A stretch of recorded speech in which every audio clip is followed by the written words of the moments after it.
Ich muss da reinschauen, okay? Hello, good afternoon. Welcome live from the Zero Project Conference 2026 from the Vienna International Center. My name is Anna Königseder. I'm the Director of Business Partnerships and Operations within the Zero Project team. And I'm very happy to welcome and introduce you to my guest today, Camilla Rühl, the Research Director of the Universal Design Hub from the Bevica Foundation from Copenhagen. Hello, Camilla. Welcome. Hello, thank you. So we are going to talk about the Bevica Scholarship Program, and before we dive into the questions, I want to add that I've had the honor to be part of the expert panel twice already. It has been an extremely exciting experience, and thanks a lot in this way also for inviting the Zero Project to be part of this program. So, Camilla, what is the ambition of the scholarship program from the foundation point of view? So, why did you create it? Thank you, and thank you for inviting us and for letting us be here and talk about the scholarship program. The Bevica Foundation, we created the scholarship with the ambition of enhancing universal design into curricular building in universities and design schools. We in the foundation work with universal design as a knowledge field. We see universal design as a means to create a more equitable society and a more equitable inclusion of people with disabilities. So we strategically also work with a focus on building the knowledge field of universal design through research and education, which is why we then decided to create a scholarship program.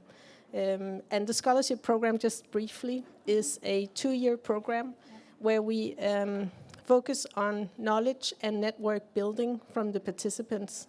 The participants are either students or teachers, lecturers at university colleges, universities, or design schools in Denmark. And they go through different phases where year 1 is on knowledge building and competition, submission of proposals, and awardees of scholarship, the scholarships. And then year 2 is travel year, where the awardees then travel out into the world and investigate a problem that they have defined in the beginning of the process, where they study universal design within their specific field. So it's a 2-year program because it has lots of activities, and year 1 is knowledge building, and year 2 is traveling and investigating internationally. Thanks a lot. So I've witnessed myself that the participants of this program come from very different disciplines. So perhaps you could explain a bit why you have this focus on this interdisciplinarity. Yes. It's very important to us that the scholarship is a multi- and interdisciplinary scholarship program. So we invite participants from all disciplines. We do so because when we work with universal design, we work with universal design as defined in the CRPD, which includes all sectors of life and hence also all disciplines. So we believe that we need to work and develop universal design as a multidisciplinary tool and concept, which is why the scholarship also has this multidisciplinary focus. We also believe that the problems that we need to solve together in the community that you're also building here at Zero, they are complex and they are interdisciplinary. So they need to be solved through that lens. We need to work together across disciplines and sectors to create actual equitable inclusion. And so as all programs and scholarship programs, they all have challenges, but also potentials. So perhaps you would like to share with our viewers online, but also the participants here on the ground, the challenges that you have faced in introducing and also implementing these scholarship programs, but also what do you see as potentials of this program? Where do you see it develop in the next 5 years, for example? Yeah. It's a very new program. We've only done 2 cycles of it. And thank you again so much for Been there twice. for participating and bringing all your knowledge into it. I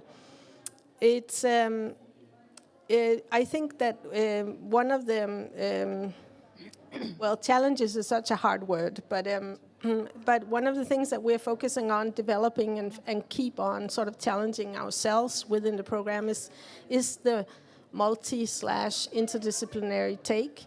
That universal design as a concept is still by many, not by everyone, but by many understood as something only relevant in architecture and design. So disseminating, communicating how universal design is a multidisciplinary concept is one of the tasks that we're constantly working on. Actually communicating this to students and to educators and teachers, that regardless of their discipline, whether they are studying law or environmental psychology or transportation or whatever they are doing, then they are relevant in the program. So that's one of the things. On the other hand, that's also one of the biggest potentials, is that when we do welcome the new group in the cycle, we do see these very many disciplines. We've had, in only 2 cycles, 250 plus participants through the program, representing, 50 plus study programs within the Danish context. So it's not that it's not there, but it can grow, and there are also still disciplines that we are working on getting into the program. Thanks a lot for sharing. And I think what might be also interesting for other organizations, what could you mention as one of the biggest surprises or unplanned outcomes even? Well, there are many wonderful things. There are just many wonderful things in working with education, knowledge building, as we do in the scholarship program. But besides having an ambition of growing and facilitating a growing knowledge field in universal design, we are also focusing on networking, network building, and accommodating, or at least meeting demand from young students, but also teachers throughout the academia in the Danish context who are wishing to know more, who are wishing to work with universal design within their field. So it's wonderful to meet that interest. But I think that one of the great successes so far in a still very young scholarship program is that it appears that we managed to build a network. So when we bring the participants together in workshops early on in the program, we see this network building. And you could say that they are competitors because they are competing for an award, but we don't see that in the context. We see that they actually share their knowledge, they share their resources and their network with each other. Maybe because they are from very different disciplines, so they actually become early on very supportive of each other. We've also created an alumni network, which is growing, and people come back. Even also people who didn't win or wasn't awarded a scholarship, they join the alumni network and stay in the community, which is very important to us. Yeah. Thanks a lot. We have a little bit of more time, as I see. So perhaps one question regarding the last cohort, the last winners. Would you like to present them a bit? What kind of projects they presented and what kind of travel plans they followed up with? Yeah. I think one of the things that I haven't talked about yet is that the whole scholarship is built on the idea of acknowledging and encouraging ideas and innovation from both students and teachers, so that they compete on a problem or question they want to investigate. And then they have to travel abroad. They have to travel to an international knowledge environment. And so one of the wonderful things about that is that we both depend on collaborators and partners internationally, but that there also are a huge willingness and openness and interest in actually hosting our scholars when they travel abroad.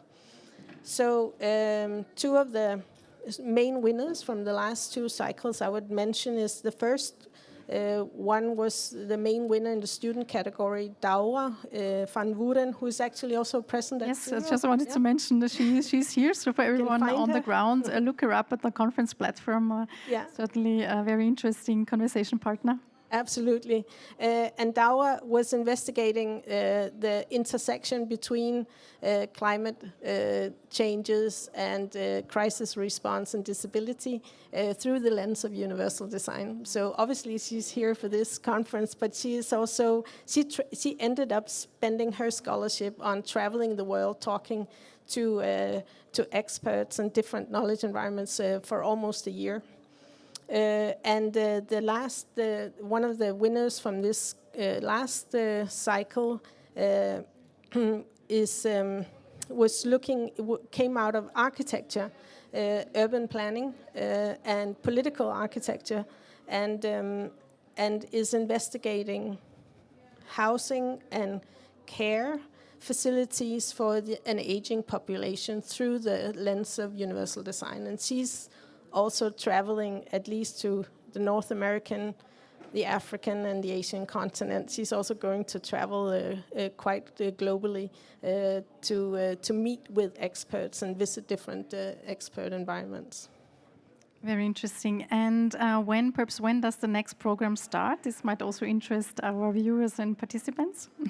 Yes, right now is year 2 in the current cycle, so we are sending almost 30 awardees out into the world. They started traveling, and then we start recruiting again in the fall. So we start the next cycle a year from now, and then they'll be traveling again, and you can meet them. Maybe you'll even host one. So yeah.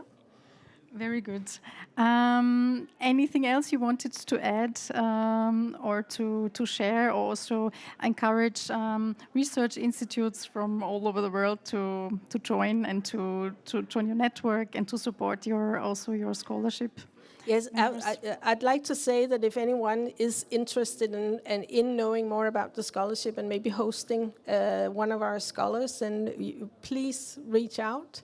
And because we depend on that. We believe in international collaboration and partnerships and sharing knowledge and developing knowledge together. And then I would also like to say that there is so much hope in the scholarship program, because also here at Zero we talk about community, we talk about young voices, we talk about the importance of community and partnerships and collaboration, and that's what we see in the scholarship program.